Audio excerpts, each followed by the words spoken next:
Following the announcement of the 14-day level 4 lockdown, and who knows whether or not that'll be extended after day 14, I think countless families continue to experience extreme financial situations that they could never have foreseen. And this past year will likely change the way we view financial planning forever. And with this pain certainly comes opportunity. When the global economy begins to recover and the economic future begins to look a little brighter, we'll be far more inclined to relook our financial planning and create backup plans should anything similar occur in the future. Hard to see this now, but now is when that sort of mindset will certainly pay off in future.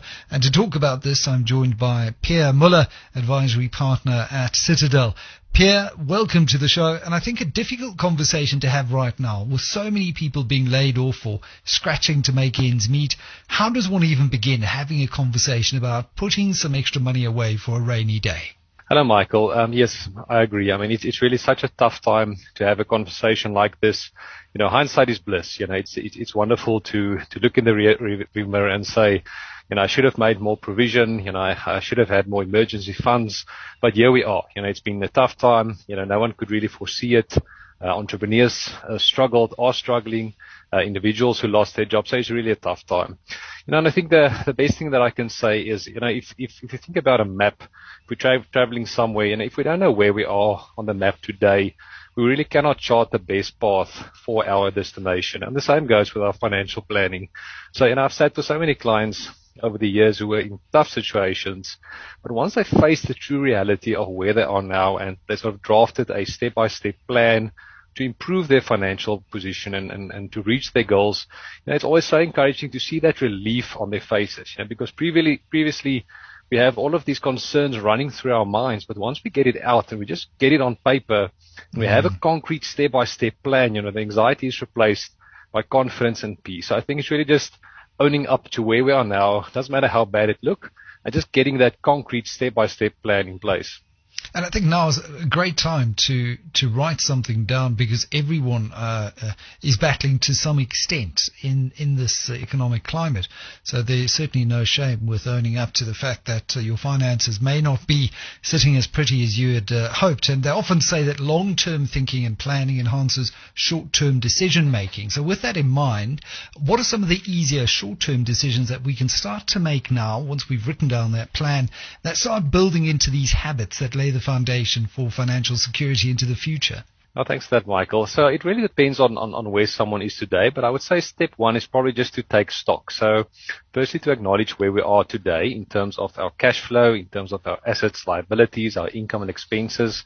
So firstly, just to take stock. Again, we cannot chart this path if we don't know where we are going. And then I would really recommend to sit with a registered financial advisor who can think about the different aspects of our lives, because we often don't do that. You know, we tend to have a bit of, you know, tunnel vision in one area or the other. So I would say it's important to sit down with an advisor and really draft priorities. You know, for some person it can be let me just recover my emergency fund. You know, I didn't have one. You know, I went into debt over the last couple of months, over the last year, and maybe step number one for them is just to get out of that debt burden and just to create a plan around that. For someone else, it might be really starting to build their retirement investing plan, to determine what type of amount can they invest monthly, what type of solutions will be suitable for them. And for someone else, it might be focused more on risk planning. You know, for a younger provider of a family, it might be more important to secure their future salaries. So that will typically be things like your disability covers and your life covers and things like that. So I think really, it really depends on the type of person, whether it's a salaried person or entrepreneur. But I would say start with the basics, sit with a financial advisor, look at these different areas and start prioritizing what would be important for those first, second and third steps. Absolutely. And for me, my light bulb moment really started, thankfully, fairly early on in my kind of salaried employment, when I familiarized myself with the ins and outs of a budget. And the quote that was told to me at the time by my financial planner was that a budget is telling your money where to go instead of sitting around wondering where it went. And that sort of stuck with me throughout my life, is having a far more focused and controlled dashboard view, so to speak, of exactly what's coming in, what's going out, and really what you're spending on. That's a great point, Michael. And I mean, something like a budget is so cliched. It feels like, can't there be more sexy financial advice out there? But it's so important because it's facing up to where we are now. I think if you ask the average person who don't follow a monthly budget, how much do you spend on groceries, or fuel or entertainment? The number is usually very different from the actual number. And it's incredible. I mean, I remember, there was a time in my life when I didn't do this exercise, and there was a time when I really sat down and just had a look at my actual expenses. I mean, you get very nice tools these days, that pulls in all your transactions. It makes it a little bit easier. You don't have to keep every little slippy kind of thing. But I remember it was eye-opening for me the first time I did this, and I was not spending what I thought I was. But the moment you do that, as you say, now you can make good decisions, and now you can start channeling your money towards where it will work for you, and then put those habits and disciplines in place. And if I want to save towards retirement, I have to have a debit order that comes off the moment my salary comes in. If I wait for the end of the month and I wait to see how much is left, there's never enough left for these type of things. So it's really, as you say, it drives our behavior and it drives our decisions, and it's paying yourself, and building your own future proactively. Yeah, and you mentioned sexier terms for financial planning jargon, and often it is jargon.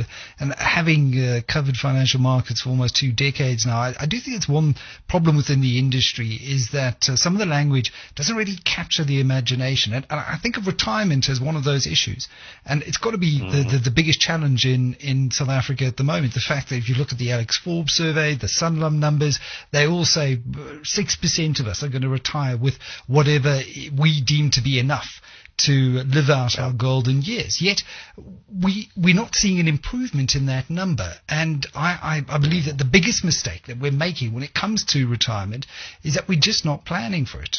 We're just taking the same route as Alice in the story from Alice in Wonderland. And you've got the treasure cat saying, well, surely she'll get somewhere as long as she just walks long enough, but it may not be exactly where you wanted to get to, but she'll certainly get somewhere. And that's the problem. We're not getting where we want to go when it comes to our retirement planning. How can we change that? That's a great point, Michael. I mean, we're seeing the information coming through, and at the back end of that, our life expectancy is increasing. I mean, we've seen that due to medicine improving, we need to start planning for a 100-year lifetime. It's incredible to think about that. The thinking around retirement is also changing. I think where historically, the idea is you start your career, you build your family at age 65, you retire, and you're sort of lucky if you reach the age of 80. I think the mindset is changing, where if we need to start planning for a 100-year life, it means we'll have more than one career or multiple careers. It will mean we will work longer. We will have a longer time in retirement. But I think back to your point, just in terms of the next steps, I know what really encouraged me, because I think when it comes to investments and retirement, it sometimes feels like a grudge for clients. If you talk about this massive amount of money that needs to go off my account every month, that's a bit depressing. But I think rather to think of, what can I build for my future? What do I want to build for my future? And I think it's so powerful. Again, one of those age-old concepts of compound interest. I think the moment you sit down with an advisor who can just really show you the power of compounding over time, that's when it becomes very exciting. That's when it moves from it's this grudge purchase almost every month to this incredible power that I'm unlocking with compound interest, and it can build something incredible for my future. That doesn't mean I need to retire and watch sports or play golf all day long, but it can unlock my passions, whether I want to go into a different industry, whether I want to spend my time on philanthropy, whether I want to open a business. It's what are your goals, and how can you take a step every month to reach that goal with the help of a fixed plan. I like that approach. It's just about reframing it to talk about building for the future rather than retirement, or to put it a different way, to look at your legacy, for example. What do you want that legacy to be? And that, as you say, unlocks the motivation that we are going to need if we have to build out the discipline that financial planning requires. Because make no mistake, financial planning, financial security is all about discipline, about setting up those daily behaviors and habits that underpin our success. Yeah, absolutely. In the broader scheme of financial planning, are you seeing generational gap. Are you seeing a difference here between, say, the way my father would approach things? He would really not talk about money at all over the dinner table. I come from a generation where I think we're a little bit more comfortable talking about it. There's a millennial, zillennial generation beneath me that are all about empowering themselves and retail investing. But I think that also comes with its own risks, lots of concentration risk. Kids taking positions of 80-90% of their money in Bitcoin or Dogecoin, for example. How are you seeing the generation shift? Yeah, that's a great point. There's a massive shift. I mean, as I mentioned, traditional finance will teach you, you save in your retirement annuity or in your pension fund. You've got your typical allocation to your traded shares and so on, and you need to put away so much to get to retirement. But yeah, the industry is changing fast. I mean, information is naturally out there. Information is very fast. I mean, you see these trading courses, for trader in pajamas. So, especially in lockdown, people were sitting at home. They might have some surplus cash, and everyone is a share trader now, so it's really this trader in pajamas, kind of thing. But I think one thing that I do want to flag, as you say, I think, which probably worth mentioning is there's currently sort of this you only live once trend, especially amongst younger investors. And the idea is sort of, you only live once, so you might as well bet everything you have on this one idea. And that might mean you put all your financial capital into one idea or investment.